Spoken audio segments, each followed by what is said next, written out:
All right. Hi, everybody. Welcome to this class on mindful business. I'm here with my very good friend, Bindi, and we're going to have a really nice chat this evening or whenever you watch this on how to explore what kind of mindful business you want to create. If you already have one, how to grow it and how to really find value in sharing your work with the world in a conscious way, make money at the same time. If that's your goal, make an impact. And hopefully tonight we can share some of our insights from doing this for a while, maybe some tools that we like to use, some strategies, answer some questions, and really make this worth your time. I do these once in a while. I choose a topic that I just want to share for free with people that I find might be useful, and I just run with it. And it's pretty just spontaneous and intuitive. I believe last month or 2 months ago, we did one with my friend Janelle on investing. She's a financial advisor. We did a men's group the month before that. And so on occasion, I just like to do one of these calls and find with somebody that I find super inspiring, insightful, and knowledgeable. And I just want to share them with my email list and everyone I know. And so that's what we're doing here. Bindi is a gem. I'm going to introduce her in a moment. Before I do, as you're coming in, if you're here live, I would love for you to share in the chat if there is a mindful business that you are working on already or you want to create. Share what it is in the chat. And if there's anything specific that you want to learn, please share that in the chat as well. So it gives us feedback while we're having this conversation, and maybe we could touch on some of that. And then we'll make sure to leave time for questions at the end, maybe even in the middle. You can ask them in the chat as well. So don't be shy. Share what kind of business you're creating. That'll help us get the ball rolling, or that you want to create. Or if you're here just for fun, that's fine too. All right. So I'm going to introduce Bindi. Hi, Bindi. Let me just, Hi. great to see you. Uh, Let me just read Bindi's bio. And also, I'll share a project that me and Bindi are working on together. So, Bindi is an executive with 20 years of experience, over 20 years of experience at Fortune 500 companies, including Experian, Ticketmaster, Live Nation, United Health Group, and the Walt Disney Company. And her expertise is in project management, process improvement, and team optimization. And she helps organizations achieve their most important goals in efficient and mindful ways. Woo! I need some of all of that. And she's also a certified meditation teacher, Reiki healer, and EFT practitioner. And she's passionate about helping spiritual and wellness entrepreneurs run their businesses more effectively so they can reach more people and impact more lives. And so me and Bindi, we took that passion and we started a company together, which we'll talk about later, Aligned Virtual Teams. But Bindi, it's so good to have you here and to see you again. Thank you for taking some time out of your very busy life. She is a mama and has a full-time job. So maybe just share a little bit about yourself, color outside the lines of what I just said, and then we can go from there. Yeah, thank you for that, David. So you covered all the big bases, big corporate background. But after doing my own kind of self-discovery work, spiritual awakening, right? We've all gone through that part of our journey. I just became enamored with the whole space. And after going to meditation teacher training and becoming really good friends with so many other meditation teachers, coaches, healers, and chatting with them about how they plan to launch their businesses, I realized two things. One, going the meditation teacher route wasn't the path for me. But I loved being in that space. And so I was like, well, I can bring all of the skills and experience that I've gained over my time in my corporate career and help share that with people in the spiritual and wellness space, especially because a lot of folks in this space don't have the same background that I do, right? So things like how to get their business launched, how to set up the back end systems and processes to help them really focus on the things that are most important and not spend a lot of time, uh, you know, messing around with technology or, spending a lot of hours doing things that could be automated. And then I also work with entrepreneurs who are ready to scale, ready to grow their teams, not really quite sure where to start, how to start. A lot of folks will come into this without a lot of direct management or leadership experience, which, can benefit from some mentorship and guidance along the way. And so outside of my, day job, I offer one-on-one private sessions, and I also host a free monthly group call, just because I love talking with people in this space and helping in any way I can. I found that I have the most fun when I'm in like a Q&A situation, so we're going to do a little bit of that here today. Just whatever questions you might have in terms of strategy, like what types of offers might work best for you, depending on your particular interests, your preferences and the way you like to work, right? A lot of people like to do one-on-one. A lot of people prefer to do group. And so what I might guide one person to do won't be the same as another. Things like which systems work best depending on different stages of your business, when you're ready to hire, when you're not quite there yet. And anywhere from just getting started to seasoned entrepreneurs like David. I love working with people in this space because I know I'm not the ones directly working as a meditation teacher or as a healer or a coach, but I get to empower and support folks like you that are doing this work, and that feels to me like that's exactly what I'm here to do. So that's a little bit more about me. I live in Austin, Texas. David mentioned I've got a son, he's 3, so my husband is downstairs wrangling him so that I can be here with you. And yeah, obviously I'm obsessed with reading, so I do a lot of that. Amazing. Thank you, Bindi. I want to back up a little bit, big picture, and then we'll zoom in again. The reason I like doing this entrepreneur side of stuff is I was running a meditation center, spiritual school in Hawaii, and it was a nonprofit, and I was poor for a really long time. And I was working really, really long hours, really hard. I poured my life and soul into this school, and I loved it, and I learned an enormous amount. But there came a time where I was like, okay, is there a way to do this where I can afford gas and to travel and maybe to eventually to build a life? And when I started down that path, there was nowhere near amount of resources as there are now. YouTube was getting going, podcasting. It was pretty new, and so I started teaching myself. I was reading every startup book, every entrepreneurship book I could find to figure out a way I could do this myself as a meditation teacher and make a living. And I was listening to every podcast, just hours and hours of them. Like, how do you do this? And I had to forge my own path, and honestly, I think I got lucky. It was a mix of skill and luck and timing. It often is. That saying, luck is when preparation meets opportunity. And last week last week, maybe the week before, I can't remember what day it is. I just flew in yesterday from the Philippines. I was with actually me and Bindi's team and our team in the Philippines. But before the week before, I was in Bali teaching a meditation teacher training. I was just a guest teacher. Maybe it was like 40 of them or so.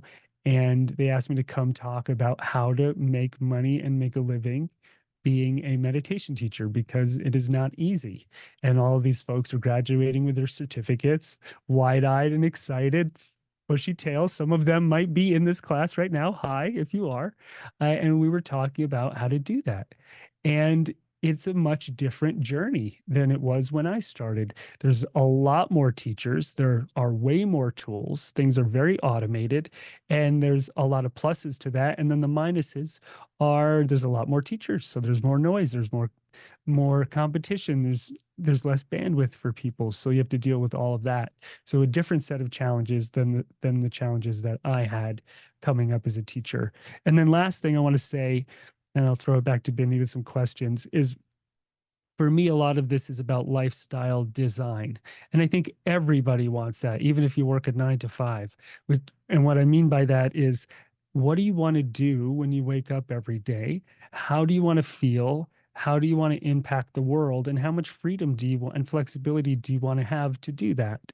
And there's this misconception, and Bindi could tell you this too, that being an entrepreneur is really cool. You have all this time and you're just chilling, and it's an enormous amount of work, and it's almost always more work than a 9 to 5 job.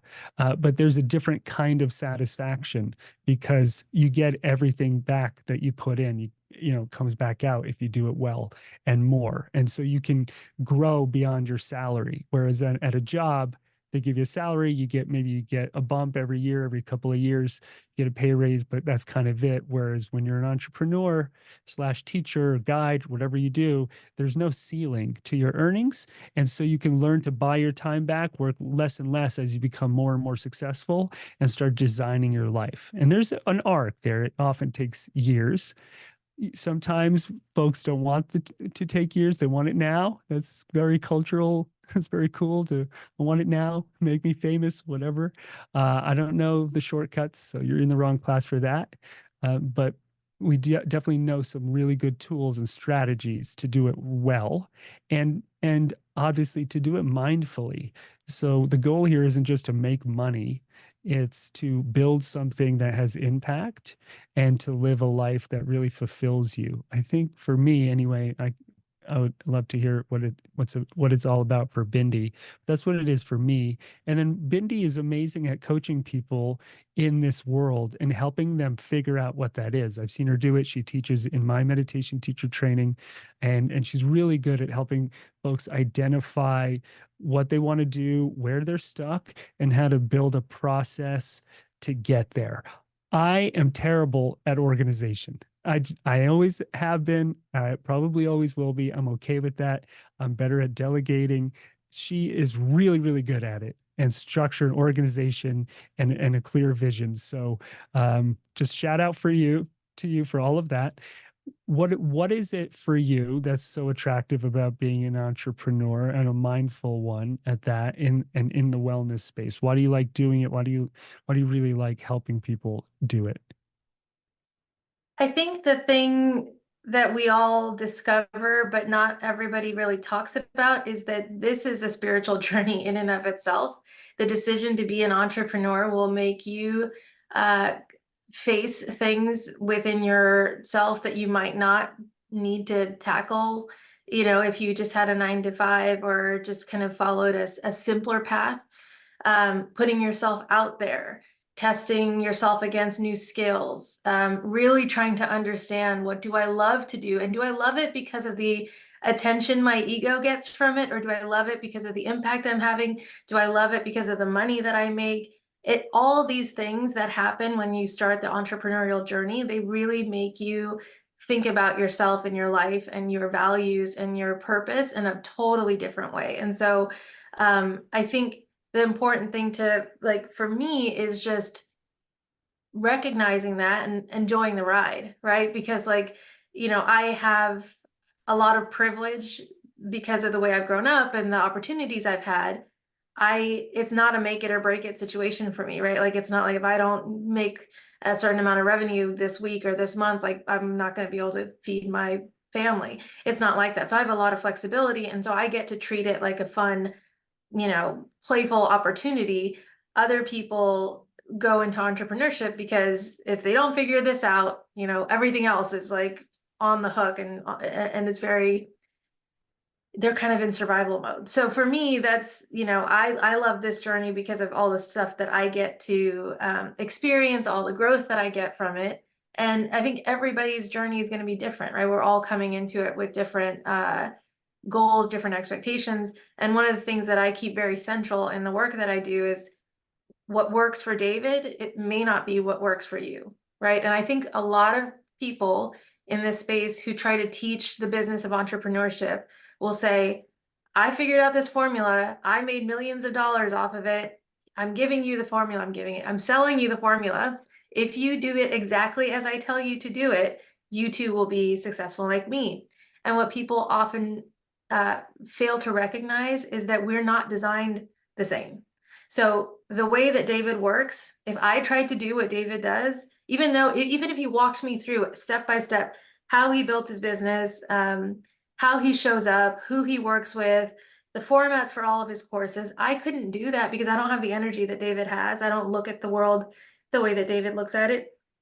I don't have the same goals. We don't have the same kind of things that light us up. And so to take David's approach and copy paste it for yourself is not the way to go. So the thing that I really emphasize is like you have to figure out what's right for you, and that takes time, right? And I think the route that we'd like to take is let me copy paste someone's proven formula, but it very rarely works out like that unless you are so similar to that person that it's like, wow, I can copy paste and it's going to work for me. Sometimes what you'll do is you'll copy paste and you will experience burnout, or you will have built a business that you don't want to run anymore, or you'll find that things just aren't working no matter how hard you try to do exactly what they tell you to do.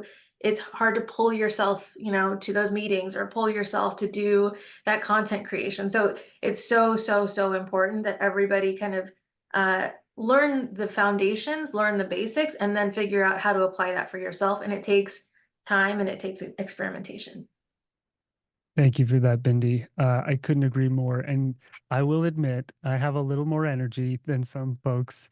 And I flew in last night from the Philippines. Here we are today. I'm teaching a chakra class tomorrow morning. I feel fine. And I love doing the work. I love teaching. I love building. I love team management, all the things. And so not everybody is that way. I will absolutely acknowledge that. And so there are other paths. That being said, when you coach somebody, so first of all, let me also, some folks were sharing, and if you just came in, I would love for you to share if there's a mindful business you're working on or want to work on, what it is, and what you would like to, where you would like to take it, where you would like to learn. So somebody was sharing their meditation teacher, reader and healer. Somebody wants to do new full moon meditation, new moon meditations, NLP coaching. Very cool. Mindfulness practice in the course for the future. Wonderful. Somebody said they're a social worker and want to bring mindfulness into their work. Excellent. And there's some more coming in, and some questions. So a lot of meditation stuff. Great. Also, let me just quickly add that so my email list is not business people and entrepreneurs. Like when I email my email list, it's meditators. It's people that want to meditate, learn maybe spirituality, deepen into themselves, right? They probably found me on Insight Timer or through one of my podcasts or book, something along those lines. And so when I sent this out to my email list, I said, hey, if you're interested in this, it's going to be a very small slice of my email list. About 85 people signed up. And I know through experience and experimentation that 20 to 30% of people will show up live on Zoom if they sign up for something. So you should know that too. That is, oh, it's a science. I've seen it 1,000 times. And that is exactly what happened in here tonight. So just shout out to numbers. And I told Bindi exactly that, didn't I? And we're about like 20 something, 25%, whatever, something like that, 30%, whatever it is. Ayurveda teacher, wonderful. Breathwork facilitator, excellent.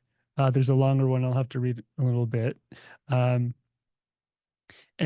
so, Bindi, when you are coaching somebody and they are working on finding their path, maybe they've got a thing like a lot of folks here, they want to be meditation teachers, breathwork facilitators, healers, just as some examples.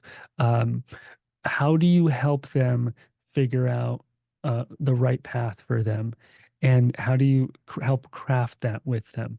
I like where do you start? Do you do an assessment? Do you put them in a chair, tie them down, and interrogate them? Tell me what you really want, or I'll tickle you more. How does it work?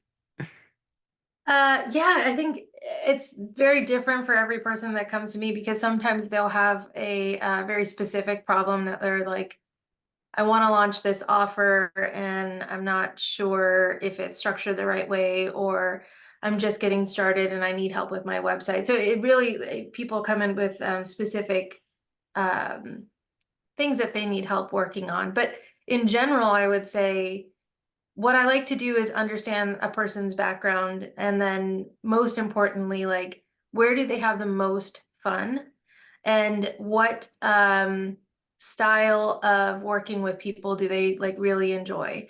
I think there's a common pattern we see, especially with meditation teachers, right? You go on Insight Timer, you offer one-on-one meditation sessions, you offer packages. Like there's things that a lot of people will do. And so I think the tendency is to say, okay, I'll go do the same thing. But like I said, some people are really love pre-recording and sharing pre-recorded meditations. And other people are like, that's not my jam. I love doing it live. Where can I show up live? And so depending on each individual's kind of preference, some people really like doing it in a corporate space where they come into a company and they lead a class with a group of individuals. Others incorporate mindfulness into life coaching. And so it's really understanding what aspects of the work really light them up. And you can tell, right? Sometimes people will say, oh, I like leading groups. But then you hear them talk about something else, like retreats.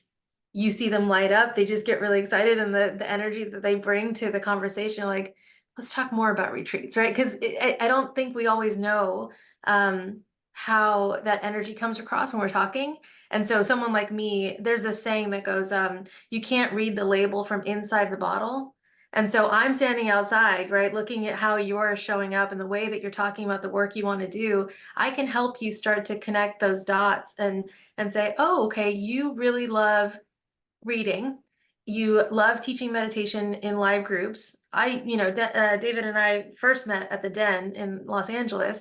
There was one teacher then, I can't remember who, she would always start the class by reading a passage from a book. I love that, like, especially as a reader, right? So, and she had that, she always tied things into that teaching. So if you can tell me about the ways that you like showing up, the other parts of your life that are really exciting.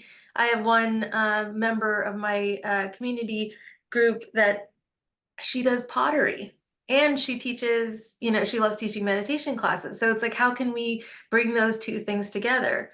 And, David mentioned that the space is very saturated. There's so many people who are wanting to be teachers, which I think is amazing because there are still billions of people out there who have not yet discovered meditation, or if they have discovered meditation, they haven't found a teacher that's like got them excited to really deepen their practice, or they have been doing mindfulness meditation for a long time and now they want to try kundalini or they want to try breath work, right? There, just because there's a lot of people in this space doesn't mean we don't need more. We do need more. And it's really about like, how can you bring your unique combination of interests and the way that you like to work, and maybe even your location, right? Like I've had clients that are working in where was it? It was like North Dakota. And there's like not a lot of people in this space in North Dakota. I mean, it's growing, but like she has a huge opportunity there, right? Like that's a burgeoning space where maybe they don't have, a meditation studio on every other block like we, in LA they do, right? So there's, you'll find those opportunities when you start to find the intersection of like your interests, where you live, who you like to show up for. There's so many niches. And so it's really about like helping you experiment and figure out like where's your little pocket and where are you going to have a big impact, because it may seem like too small of a niche for you, but it's really surprising to see like the people that really take off is that sometimes it's because they are super niche. Other people it's because they're super broad. You don't know, right? Like again, there's no formula there, but that's kind of Yeah, how I start to work with people. great. So I was just in the Philippines, and everyone I spoke to was like, "There's nobody meditates here." Everyone on my team was telling me that. Friends I made were telling me that. I met one woman was like, "You teach meditation? I am literally the only person I know that meditates in Manila." She was like, "I don't know anybody. Bring it here, please." I'm like, "Wow, there's a country of 100 million people, and it seems like not that many meditators yet." Now there also has to be demand, so you can't force people to meditate. Well, That'd I be mean, funny. and I think there are meditation teachers, like if you think of a spectrum of like people who have never heard of meditation, let alone meditated before, and then you have the people who are like, I go on a 6-week silent retreat every year without fail. And there's everybody in between, right? there are people who are really good at educating about what is meditation, what is mindfulness. That could be you. And then there are people who are like, I only work with people that have been meditating for 20 years. Like, unless you're at that level, I'm not for you. And like I said, everything in between. So you just have to figure out where's the spot for you. Because the people that are getting people excited and interested in meditation, they're not the same ones to teach the experts, right? And so you don't have to be all of the things. You get to pick where you want to play. Yeah, no, that's a great point. Like you can choose a slice off of that spectrum. And when I was in Bali the week before, it's the exact opposite. Especially all the Westerners, they all meditate, they all do Reiki, they all do the healing stuff. And so they're looking for something different, maybe something more advanced, more structured, and often looking for certifications. So everywhere I went in Bali, somebody was in either a yoga teacher training certification, a meditation certification, a healing certification, a coaching one. And so these are people that have been practicing a long time and now all want to get certified, turn it into businesses, or just master it. Complete opposite end of the spectrum of the people that I met in the Philippines. So that was really interesting. For me, I love the entire spectrum. I really do. I love reaching the big, broad beginner audiences, and I love teaching teachers and the super advanced stuff and everything in between. It's just part of my personality. But I was working with a fitness instructor, a wonderful fitness instructor, and he said, I'm unique. I don't know how to package myself. I don't feel like I don't know how to share with people. And he said, I don't know how to do it. And I said, well, think of Neil deGrasse Tyson. He goes, it's too complicated. And I said, well, think of Neil deGrasse Tyson or Brian Greene. They teach the most complicated subject in the world, physics, and they could teach it to an 8-year-old, and they could teach it to a PhD student and everyone in between. They've mastered the art of communication. They've taken something, they've become an expert in it, and now they've also become an expert in communication. So two expertise. And I love this quote. Being a good entrepreneur, you want to take two good ideas, and have them have idea sex and birth an idea baby. And I love that. So Neil deGrasse Tyson, he's mastered two things, communication and physics. And his thing is to communicate to everybody, really difficult concepts, and bring them into and make them really easy to digest. And that's his niche, is to do that one thing. That's his thing, and it works. So I was just telling this fitness instructor, hey, just because you're super advanced doesn't mean you can't teach beginners. That is a skill set that you can learn to do. Bindi, somebody was asking, I would love to grow a following, and I have none whatsoever. How do I do that? And I think I want to answer that question a little more broadly. But for folks who are struggling with that, like, all right, I'm going to start being a teacher, a coach, a guide, mindful business of some kind. I have no budget for marketing. I have no audience. How the hell do I start? Where do I start? If somebody comes to you like that, how do you usually guide them? So there's this book called Traction, that's written for like tech startups, and it talks about kind of creating this bullseye framework where you have all the different marketing channels that you could show up in. You kind of evaluate them against your business model, and then pick like 6 and then rank them and say, okay, where do I feel like I would have the most success? And then pick the top 2 or 3 and create a strategy or a plan on how you're going to show up in those spaces. And then do that for like a month, right? Show up in all these 3 places for a month and measure your results. Because I think we make a lot of assumptions around like, oh, I'm just going to go on Instagram and that's going to be my spot. And everybody else is growing on Instagram and that's what's going to work for me.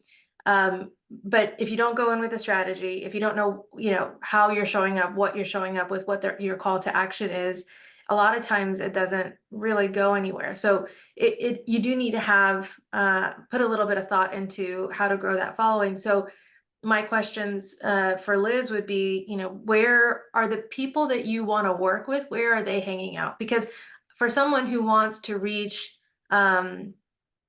people who work in corporate, I want to work with people that have busy day jobs, the kids at home, weekends are packed, and they're just looking for 5 to 10 minutes of like, I just need some time to myself to relax. I would tell them to go to LinkedIn, not Instagram, right? Because they're probably hanging out more on LinkedIn and likely to see your content or your presence there than a highly saturated place like Instagram where everybody's hanging out, right? Or is this the type of person that will go try to find a YouTube video to meditate to, right? And so you want to think about, where are my people hanging out? I have a client who works with people in recovery. He goes and spends time in the centers where those meetings are happening, and that's how he is starting to grow his presence. And we talk about following. It's not just Instagram following, it's not just YouTube subscribers. It's what type of business are you trying to grow? What types of services are you intending to offer?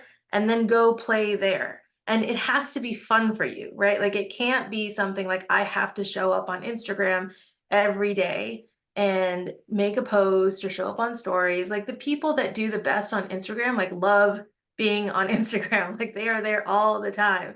And you can tell when you follow them, right? You can tell from their posts, from their stories, like, this is a playground for them. We don't follow or engage with the people that make it look like it's a chore. So if you're going somewhere that feels like a chore to you, you could probably make it work with a really good strategy and a good process, like, in content creation. But I would have a conversation with you to say, like, where do you have fun? Where is it like easy for you? Where would you show up even if it wasn't about growing your business? Like, I'm there anyway, so this is where I'm going to hang out. A lot of people like David and myself, a lot of our opportunities come through our network. So for us, I'm speaking for David, Sure. we maybe unconsciously do this, but we spend a lot of time connecting with our network and helping out our friends. And then all of a sudden opportunities come our way through them, new clients, new business, new introductions that might get us into places that we weren't before.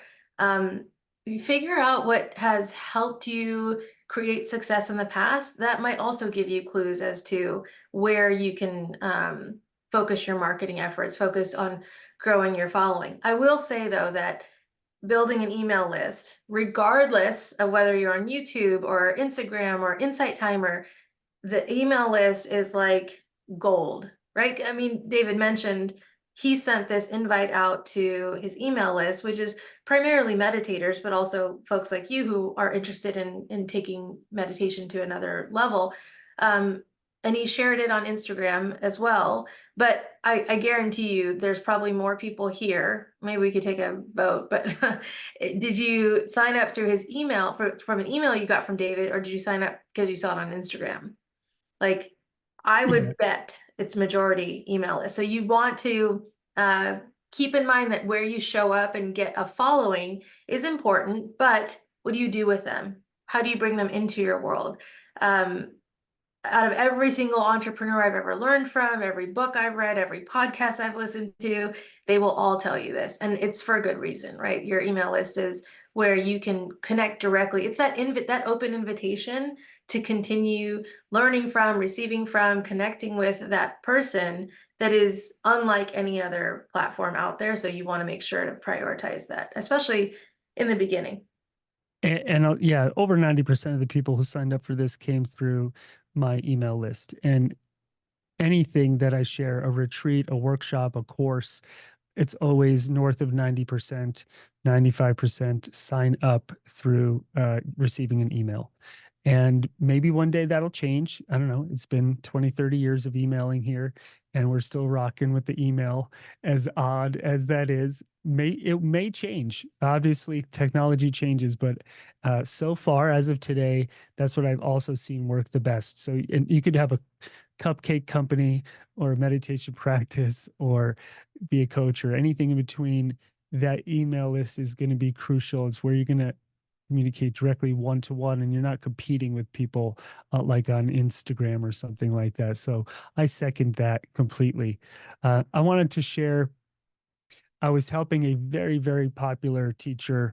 I'll just leave it that general, extremely popular teacher. And I went and helped audit their business just for fun, not for money. I just wanted to do it and just to be helpful. And I said, your marketing team is screwing you. Your social media manager is blowing it. As and they are emailing your email list relentlessly with sales emails and nothing else, and they're showing you sales, but they are destroying your email list and the trust that you have with the people that you've built a relationship with over the years. And they're doing the same thing on your social media accounts. And I showed him. I said, let's go on your Instagram right now. Every single story, every post is nothing but a sale. Nobody wants to be sold to all the time. And he was so out of touch with his own business because he was so famous. He was just like, whoa, you're so right. Fired everybody and started anew. And because their goals were different than his goals, their goals were to juice the numbers. And his goals were to build trust and a long-term relationship with people. But he had let go of the wheel because he just wanted to, just let other people run it, and it didn't work. And it really messed up the work that he was doing. Also, another story I want to share that happened recently is I'm working with lovely teacher Marcel Hoff, Wim Hof's brother, who's a breathwork coach, teacher. If you know Wim Hof, ice baths, all that stuff. And we're working on building his website and all of his offerings right now. And I've asked him, what do you like to do? Let's just do what you want to do and nothing that creates any resistance.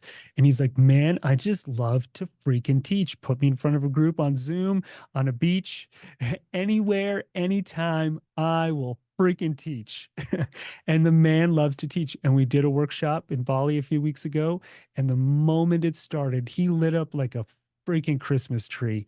And he was incredible. I was so, so impressed. And the man just loves to teach. And so I was like, all right, we're going to put you in front of people and just teach. That's his genius zone. I said, we'll take care of the rest. You teach. And so that's what we're doing. Other people, I know folks that love to just record stuff and then go to bed, go jog. They don't want to do the live stuff. They want to record. And I know other people that only want to teach in person.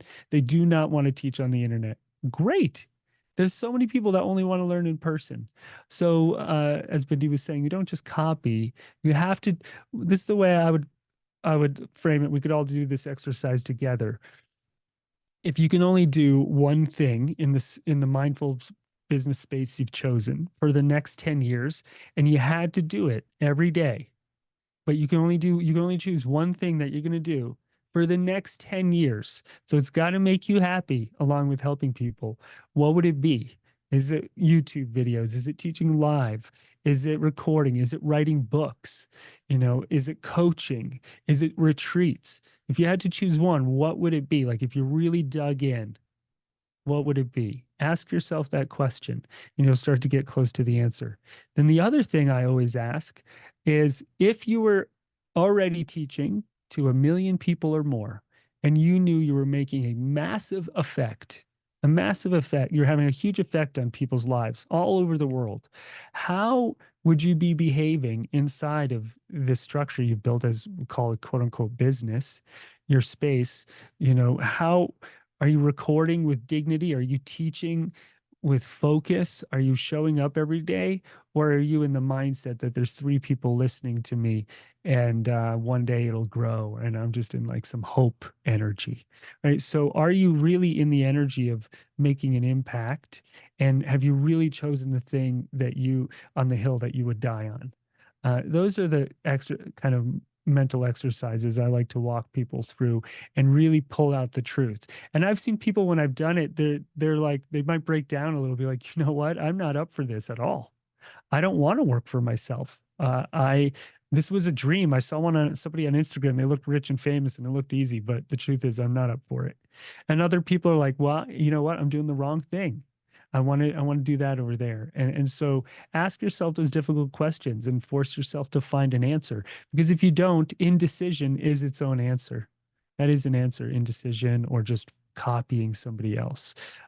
So I would push yourself a little bit on that front.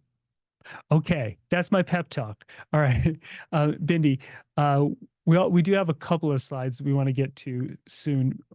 before we do, or maybe it's up to you if you want to do that now, but when somebody comes to you and you coach them, you're so good at organization. So what tools do you use? How do you get them organized in a way that, like, once you let them go, because you're not going to be there every day for them, how do you get them organized and keep them organized and on point as they're building something? Great question. I'm going to get to that. I do want to answer Carlos's question because he Mm, posted it a little earlier sure. about why I knew that the route of like I went to meditation teacher training. It was a 400-hour program. And then at the end of it, eventually I decided I didn't want to go that route. And as we were talking about like figuring out your path, for me, I tried it, right? Like I've said over and over, experimentation. I tried it and I found that the energy it took me to show up as a meditation teacher, David's point about like, would I want to do that for 10 years? Like, no, I would not want to do it. But I saw other people who just like loved it. And I'm like, okay, I don't have that same energy coming to it. But I noticed that whenever we had breaks from class and we would go to lunch, my fellow students and they would start telling me about different things. And like some of them were already coaching, some of them were already healers and like sound healers and Reiki healers, and they would tell me about their business. I just jumped in and I was like, oh, well, what if you did this? And what if you did that? And that's when I realized like, that's where my excitement, that's where you will see me light up.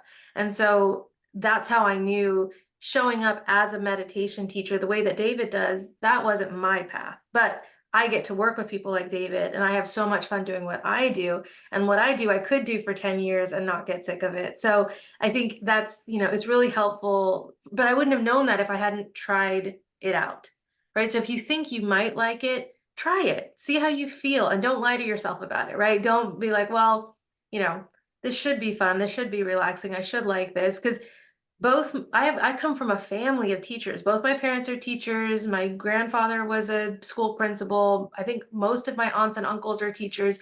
So I thought like, oh, okay, I was even a teacher at different points in my young life, right? I taught SAT classes, all sorts of other things. And so I thought this was a great path for me. Uh, no, I was doing that because I thought that was what I was supposed to be good at. But when I was really honest with myself, it wasn't really the path for me. And that's okay. And you have to be okay with that, right? Like, I think part of it is just allowing ourselves to actually want what we want. That's sometimes the part that will finally get us out of that confusion.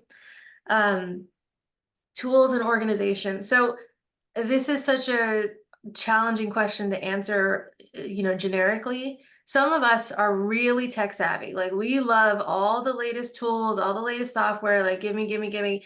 I would tell those people to try different tools versus folks that are like, I keep I keep a notepad and I just use pen and paper. That those folks are going to need something else. So for people who really don't love being on their laptops to manage all their work. They prefer, Post-its or a sheet of paper, things like, in tech, we use Post-its and create what's called like a Scrum board or a Kanban board with columns of like stuff that needs to get done, stuff that's in progress, and stuff that is already complete. And you get to just move your Post-it across the way. This works well if it's just you, right? If you're just beginning and you don't have a team yet, or if you and your team are in the same physical space. If you're really tactile and you like the feeling of moving a Post-it over, which a lot of people do, that works really well for a lot of people up to a certain point, right? If that feels like you, but you like to do something digital, Trello is a fantastic, simple, free tool that is a great way to just get your thoughts captured, organize them. You can prioritize all the digital cards in the way that's like, okay, whatever's at the top is the next thing I'm going to do. You can get a little fancy and start color coding and grouping things. And then there's on the other side, there's project management tools like Asana or Monday.com or um, Notion. Notion. So Notion is a little bit different. So Asana and Monday and God, there's more that I can't think of right now. Um, they have structure for projects and tasks and working with team members and assigning them and having reminders set up that's already designed for you. Notion is more for people who, like me, want to customize everything. Like I don't like Asana because I don't like the way that they've decided that I need to look at my tasks. I want to set something up just for me, and I change it every month. Like I'm like, oh, now I want to see it this way, and next month I want to see it differently. So if you love customizing and tinkering and stuff, Notion is fantastic because it's so customizable. If you get overwhelmed with that kind of stuff, I don't recommend starting there because you're like, where do I begin? There's tons of templates, but the templates require a little bit of customization. So again, if depending on your personality style and your preference, you should find a tool that works best for you, and then see how long you stick with it, right? Because if you create a tool and after a week or two you've just abandoned it, maybe it wasn't the right tool for you. Don't try to force yourself to stick with it. You just need to find something that's a little bit more manageable. Once you start adding team members, you definitely need to have something digital, like unless you're all in the same office, which is really rare these days. You want to have something digital that both you and your team member can use. And like I said, there's lots of different tools. It's really just finding what fits your level of comfort and customization. Um, Email list, you want to have an email list pretty early on. I would even say you could forego a website if, as long as you have an email service provider. The most popular one in our space, I think, is ConvertKit. David, correct me if I'm wrong. That's the one Uh, I love. I yeah, use and the one I love to use the most. Yeah. it's one of those things that's super customizable. You can get really fancy with your automations and segmentation. You could also really keep it simple. So it's a good one to start with. A lot of my clients use Flowdesk. Beautiful designs, really simple to use. I like them because they have like a flat fee. Like with ConvertKit, the more your email list grows, the more you pay, which should be totally fine because you should be making more money as your email list is growing, so it shouldn't be a problem. You should be happy to pay more, right? That means you're doing really well.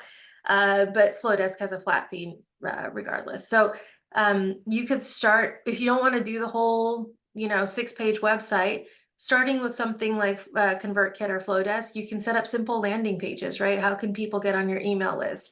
Landing page can tell folks a little bit about yourself. Here's how I work with people, sign up for my email list, and then I'll share ways to connect with me. Other tools, especially for folks that are doing one-on-one sessions, I love Acuity.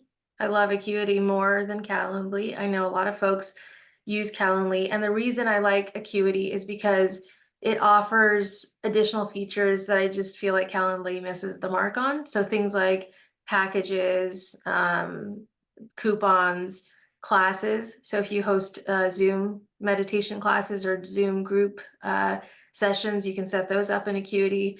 Payment processing is super easy. Zoom integration is available. It syncs with your calendars. So I've had clients that didn't have any sort of digital booking system and they were just having people text them.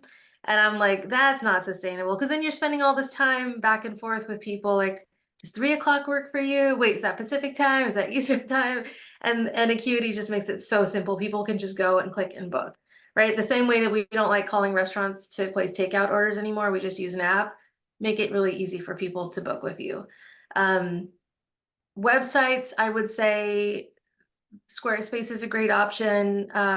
Most of the people I work with use Squarespace or like Kajabi. Kajabi, I will say this about Kajabi, is that it's a great tool if you are ready to go down the course route. It is pricey, and it's best for people who want an all-in-one solution because they're charging you for all of it. They're charging you, they'll host your website, they'll do email, they have funnels, they have coaching features, they have course features, they have community features. So if you're like just getting started and I just want to pick one tool, I want to have it all integrated, it's a great place to start. If you're not ready to do all of that, it's a pretty pricey option. You can go other directions. And then the last tool I'll mention is Circle, which is where I host my group. I love it because it makes hosting calls super easy and it creates a chat space. So like Facebook groups are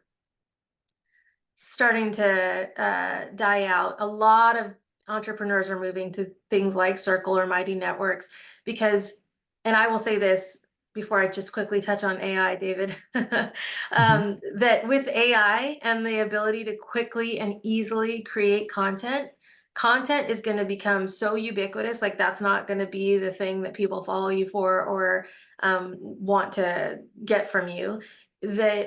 The in-person, meaning like us doing this right now, like live conversation, connecting others that have the same interest together, doing more interactive sessions. Like I think personally that that's where the future is, bringing people together, right? The more that AI and robots and everything like start to take over different spaces, having community is going to be so valuable. So as you're thinking about your offers, your programs, how you want to connect with people, getting away from Facebook where it's just so noisy and creating a space just for them.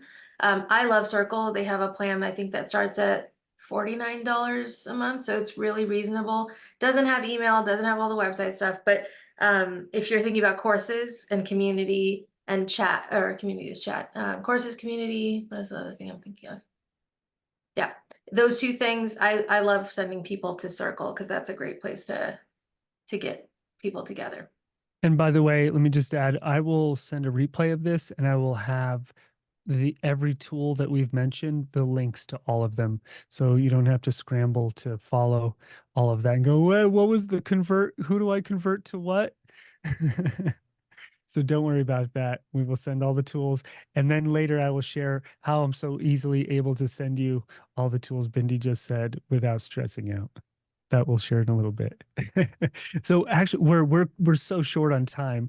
We might have to go a couple minutes over. And for those of you who want to stay for a few extra minutes for a Q&A, we can.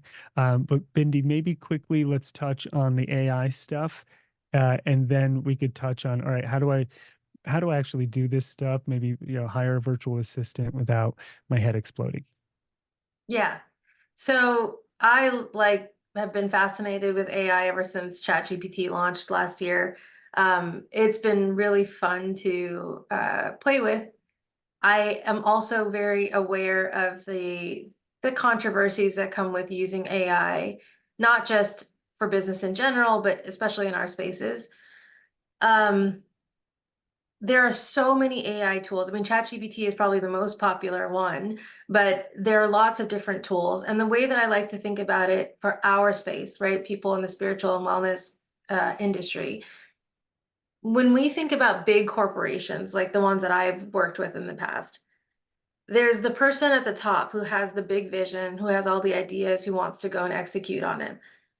They're not doing it alone, right? They have massive teams. They spend hundreds of millions of dollars to go and build these products, to create these services, to get the website up and running, to build that software. And that's how things are provided to us. They have massive teams, right? So for those of us who are just starting out in the space, it's just us. Am I freezing?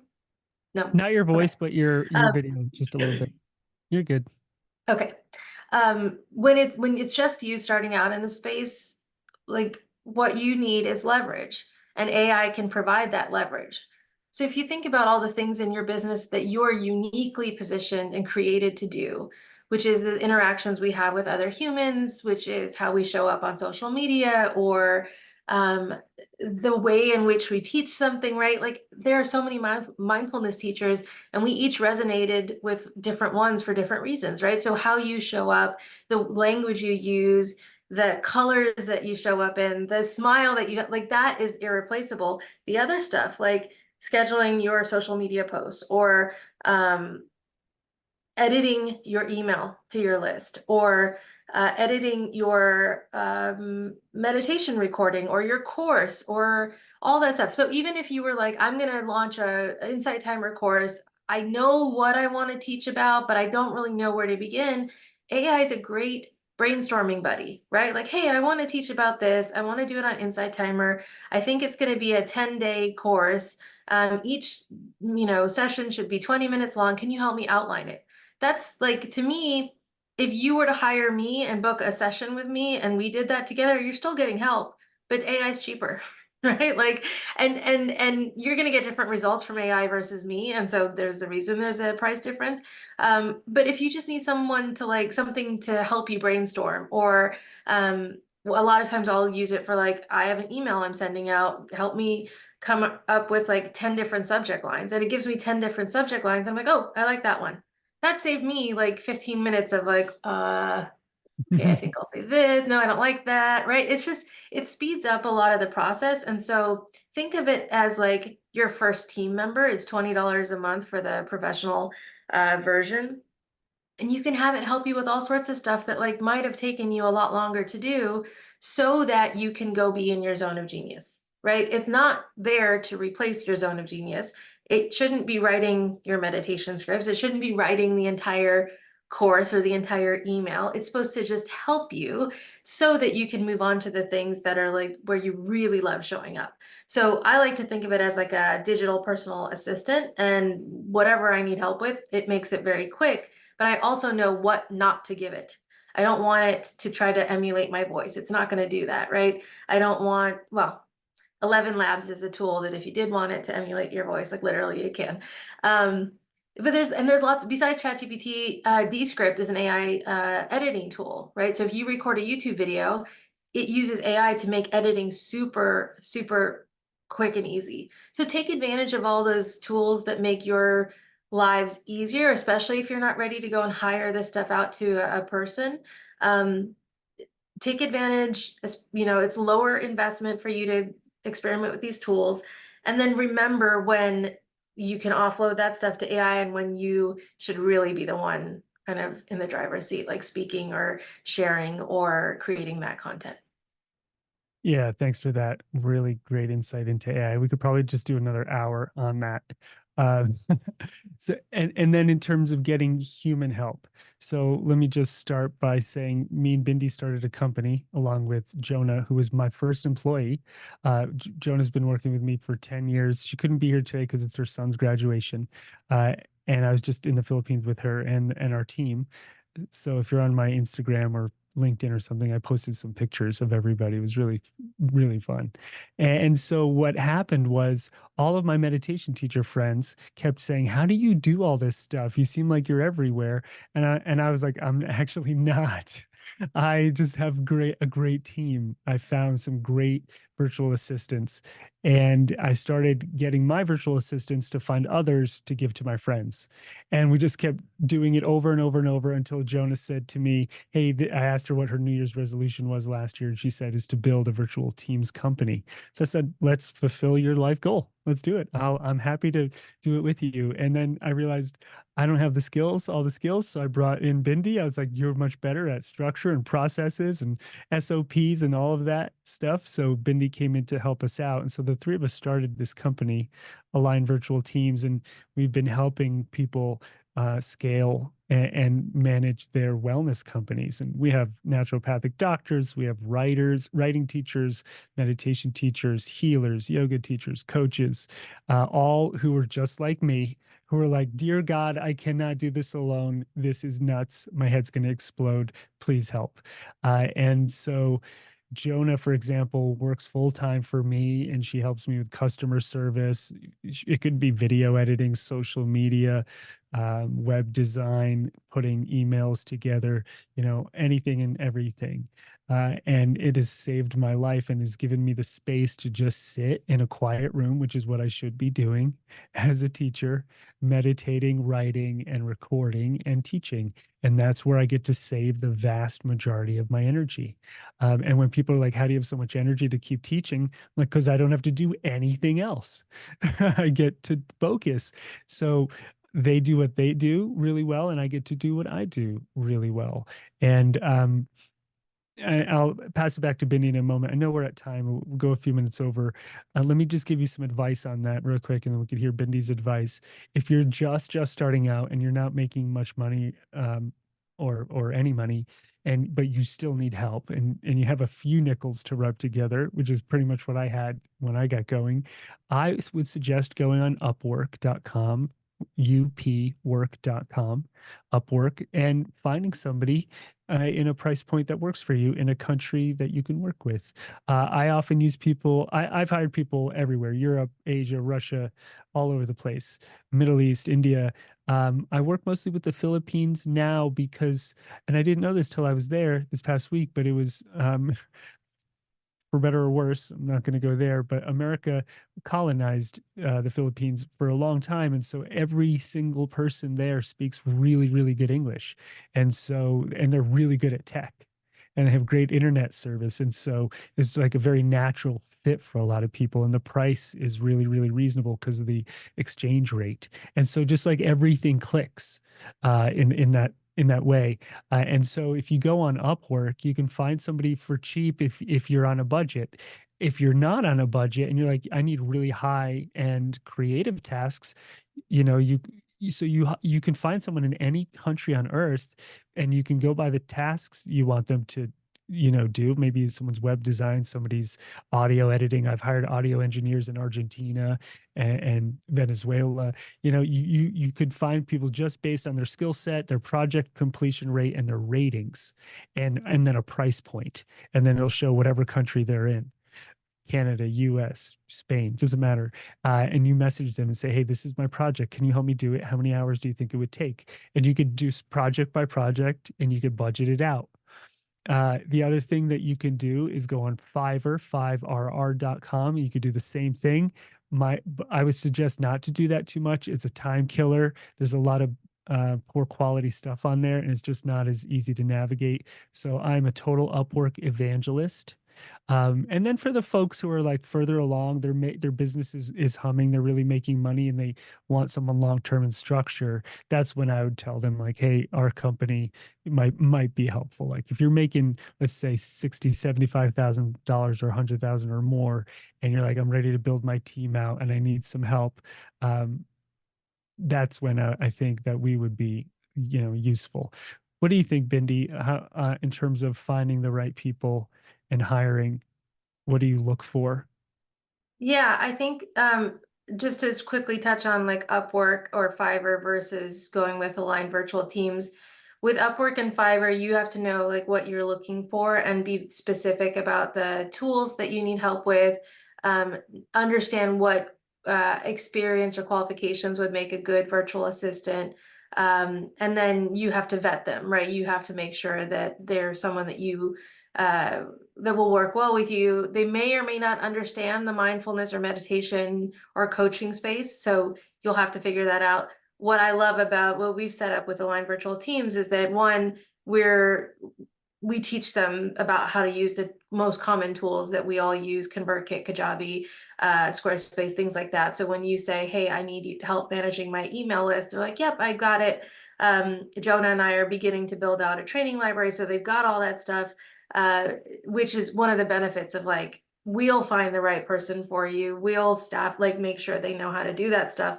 You don't really have to worry about it. So I think, but yeah, it's a little bit bigger of an investment versus going and finding someone on your own, which is a great way to get started. It's just depending on, like David said, your budget. If you don't want to have to deal with that extra hassle, we can take care of that for you. And let me give you just a couple of quick insights from my own mistakes. You want to hire slowly and fire quickly. If somebody isn't going above and beyond and really impressing you, I would move on pretty quickly, unless you think it was your mistake in communication. I would start by not hiring someone and saying, run my whole life. I would give them one task, one project, a limited number of hours, and see if they come back with something really great. Again, going above and beyond. Then I'd give them a second task. How do they come back this time? And then build a relationship.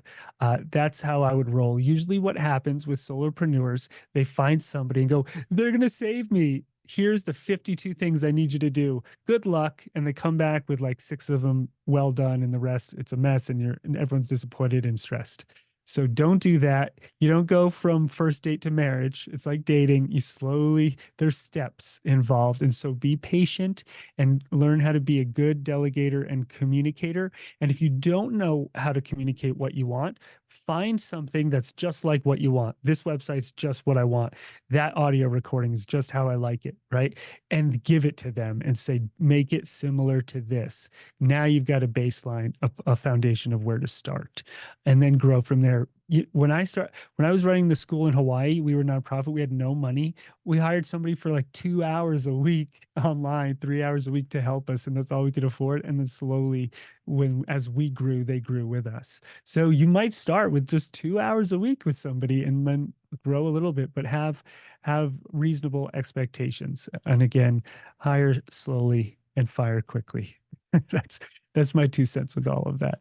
I know we're out of time, so but I do want to open it up to any questions for those of you diehards who are here for the extra few minutes. If you want to ask Bindi or me a verbal question, anything you got going on that you would like some insight, you are welcome to.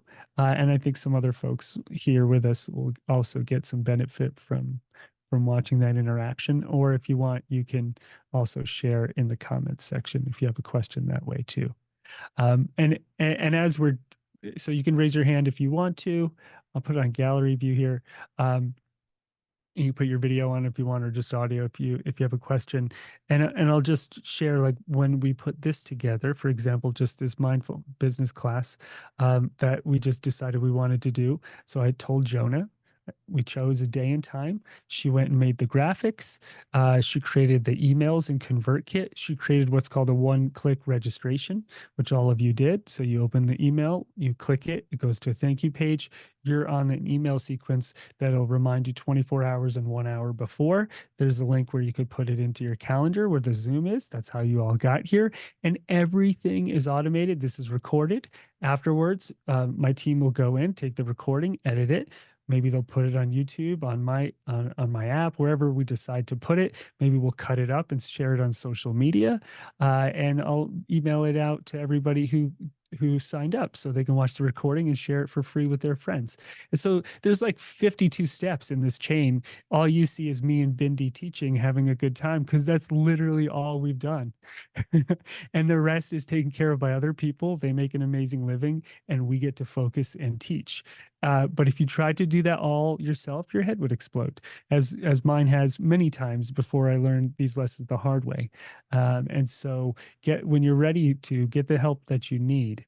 And that is, if you're going to be a teacher, a coach, a healer, anything in this wellness space, for better or worse, because of the way capitalism works, you have to be part teacher, part guide, part entrepreneur. And it's a whole nother arc to learn how to run a business besides just being a teacher. And it's a very painful arc for people who are artists on the inside, teachers, guides, healers. They want nothing to do with money or building, but they have to, because this is the world, the reality that we live in. And if you are struggling with that and the tech stuff hurts and the organization hurts, then outsource as much of it as you can to someone who's good at it so that you can focus. And if I've learned anything over the last 10 years of teaching, of how I'm still sane and and I'm here enjoying this, it's because I did that. And that was part of my goal doing this tonight, was to share that with everybody so you don't have to go through as much torture as I did. And Bindi is one of the best people I know in the space, so I wanted her to come share her expertise. So thank you, Bindi, so much for being here and sharing. I know you're incredibly busy. No, I love this stuff. I just want to share one of my favorite books around, if Yes. you're on the cusp of wanting to delegate, but you're like, I'm not sure if I'm ready, or why would anyone want to do this stuff when I hate doing it so much? Who Not How, by Dan Sullivan. I'll put it in the chat and we can send it out. Who Not How is a fantastic book to help you understand, like, why it's so beneficial for you to get some stuff off of your plate so you can really be in your zone of genius. Because, like, that's not you spending time editing podcasts or uploading videos and all that. That's not why, like, people want to work with you. That stuff has to be done, right, in order for you to continue to grow your business, but it doesn't have to be you. So keep that in mind, and you'll figure out what that right timing is for offloading. Amazing. Oh, you know what? We didn't even put our own Love The website Big in Leap. here. Yeah. Sorry. I just saw The Big Leap was also posted. That's another great one. Um, Yeah, I've heard of that one. I haven't read it. And why not put our website in here? There we go. Cool. So, uh, thank you all so much for being here. Bindi, really, really appreciate your time and your energy and your expertise and your insights. Thank you for being here, and everybody else, whether you're here live or watching and recording. Thanks for hanging with us. And I hope you go create whatever is deeply in your heart that wants to come to fruition and manifest in the world, that's going to help other people wake up, heal, be grounded, be physically fit, whatever it is, whatever gifts they are that you want to share. I hope you find the tools and a way to share them and not just wait for a miracle to happen. This does take real work and energy. Um, Cool. Oh yeah, live questions were taken here, but I didn't see anybody raise their hand. Is there one? Happy to take them. Yeah. You can I'll put us in gallery view. Just raise your hand. Yeah, go for it. Faye, just unmute yourself. Oh, she raised her hand and then walked away. There Hello, so you go. sorry. I Okay. just closed the door because there's a bit of noise outside. All Hi, good. David. Hi. Oh, we met in where did we meet? In Bali. In Uluwatu, Yeah, yes. that's right. Hi, good to see you. Hello. Thank you again, both of you, Bindi and David, for your time.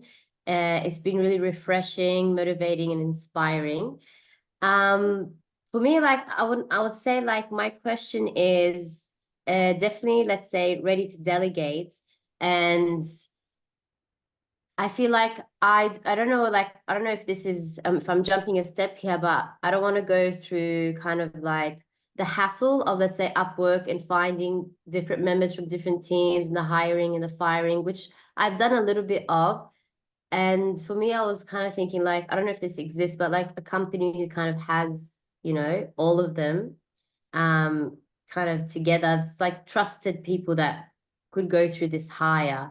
Is there anything? That's what we do. That's our company Yeah. aligned virtual teams. So that was basically the problem we set out to solve, which was it was a couple years of torture for me of going through what you just said. And if you so we hire, we train, and we manage those VAs. And so our cheapest package is $600 a month. So it's like $150 a week for 40 hours a month for a VA. And we match you. We match you with somebody we think would be a good fit based on what you want to accomplish. And then the cool part of that is we have a whole team of VAs. We have a Slack channel where they all share their knowledge. If somebody can't solve something, somebody else in the group can. If somebody gets sick, we could have somebody else sub. So it does solve a lot of those issues of starting and stopping. Is this the right person? I don't want to hire and fire. And so, yeah, we do all of that for you, basically, is what it is. And it's a little bit more expensive. Maybe you could find somebody on Upwork a bit cheaper, and that's what you should do if you're on a budget, and you don't need that many hours. But if time and energy is more important than a little bit of money and quality, then it's probably more in alignment for you. And I just want to give Bindi a shout out for coming up with the name of the company. She had a very clear name the minute we started. It was like Aligned Virtual Teams, and me and Jonah were like, "Yep, yeah, that sounds good." So I hope that was helpful. Anything you want to add to that, Bindi? Just if you have specific needs around, like, I want a podcast editor, video editor, like with a very specific skill set, we can certainly help to find and staff the right people if we don't already have somebody on the team with that specialized skill set. So, one of the things that is challenging, I think, for first-time managers, is really being able to assess talent and evaluate people's work for is this what I need? And so we can kind of take that on for you as long as we're really clear on what you're looking for. Just to say podcast editing is not, we need more information, like how many podcasts are you doing each week and what platforms are you on? And is there a specific style, or like, is audio quality already taken care of, or do you need someone who's going to do the sound editing as well? So if we have that information, if we don't already have someone on the team that meets those needs, we can help you. We can find someone and then put them on your team for you. Yeah. Lovely. And just wanted to quickly add for example, if I would, because I'm creating, let's say, 12 videos on Notion as a course, as you mentioned, I've been doing one-on-one, and I would love to also have, let's say, recordings so I can then focus on retreats next year. So would in terms of wanting to maybe run ads to find the right people to come into purchasing, this course, is that something you also do? Yeah, so that's a separate skill set for sure. Running ads, it wouldn't be the same VA, but we do have a Facebook ads person. I actually have two. I have an American person that's pretty expensive, and then someone in the Philippines that's far cheaper. So it really depends on the budget and the needs. But I would caution against running ads mostly, and that's a whole nother topic. But unless you already have a lot of sales and a big, decent sized audience, the paid usually works very well with the organic. It's really hard to buy that out of the gate and have it work. It's very much of a crapshoot and a gamble. And often what it ends up bringing you is what we would call vanity metrics, which is it looks like your list is growing, but it's not really giving you a return on your investment, and you're probably Yeah. losing money because Facebook, they're difficult. Yeah. Unless you have some insane offer that's so incredible and it just shoots off into space and makes you a ton of money, the vast majority of the time I've seen in my experience is you really want to have the organic thing rolling first. And then the algorithm rewards uh, when you already have good content. It's not the other way around. So if people are peer to peer sharing what you've created and they're watching it for a long time and loving it, that's when the algorithm works in your benefit. And that's when it amplifies it. So you still have to make the amazing content, whatever it ends up being, and then the paid stuff can work. That's my 2 cents with that. Yeah, I think no, I resonate because I did run ads and I have them all there. They're just on pause. I did it for a while and I did bring in a few clients, but it's the return on investment was still spacey. So thanks for Yeah. that, David. Thank you, It's a Bindi. much, yeah, it's a much more complicated chain than it seems. And it really is. I've been through it many times. So it's doable, Yeah. but it's a lot. Yeah. Yeah, and like you said before, really finding something that works for you because like in that moment, it just brought my whole energy down. And knowing there's another way is something much preferable. So thank you for Yeah, of sharing. course. Yeah, message us and we can happy to connect. Thank you, everybody. Was any other questions? And you don't have to stay if it's time to roll. We're happy to just answer a few. I know Benny probably has to go too soon. All right, cool. Well, thank you, everyone. It was a total pleasure. We'll see you soon. We'll share the recording. Love you. Be well. Thanks, Bindi. All right. Bye, guys. Thank you. Bye. Night.